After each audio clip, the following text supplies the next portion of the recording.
Nganga. Nganga. Vipi rafiki yangu? Shwari. Nashukuru. Sasa, mimi bwana nilikuwa na kijambo kidogo ambacho kinanichanganya kidogo. Nimejaribu kuwauliza baadhi ya watu lakini mpaka sasa jibu lake sijalipata. Sio, unanielewa? Yaani mfano, mimi hapa bwana, yaani wewe ni mjumbe wa serikali. Sawa? Mimi hapa na mke wangu nyumbani.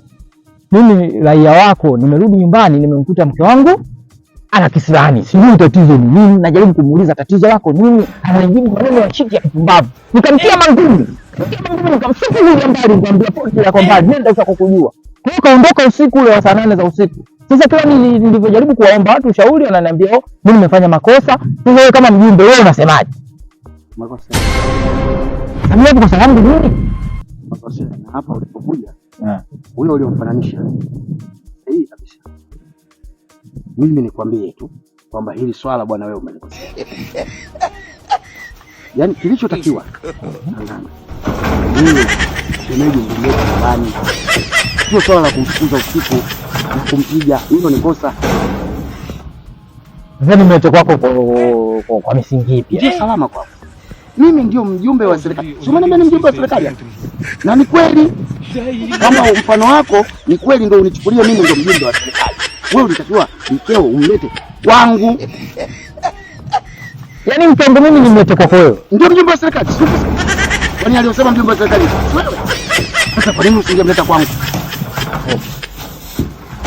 Nganga, mimi ili sikuachie. Kama ni kweli umelifanya hili jambo na umemtimua shemeji usiku. Huu ni unyanyasaji wa kijinsia na lazima nikuchukulie sheria. Nganga, lazima nikuchukulie sheria kwa jambo hili.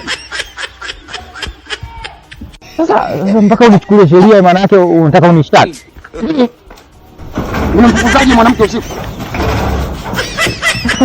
Sasa kweli, huu si mfano tu. Mimi naomba ushauri kwako. Kwa hiyo maana wewe umevimba ulije jambo la ukweli. Ndio upuzi. Yaani wewe unatoa mfano, ndio mfano gani unatoa? Wewe unatoa mfano kati wenzako sisi hivyo vyeo vya serikali ya kijiji ndio tunavichukua alafu unasema mfano vipi? Ndio maana mimi nimeshangaa umetoa jicho, yaani umevimba, yaani kuonekana kama mjumbe kweli. Angalia, huna cha kusema, mimi naona hayo mambo yako kipuzi. Yaani unakuja kuniambia mambo kama hayo mimi, unakuja hapa kumbe upuzi mtupu. Hebu nipisha mimi niondoke zangu.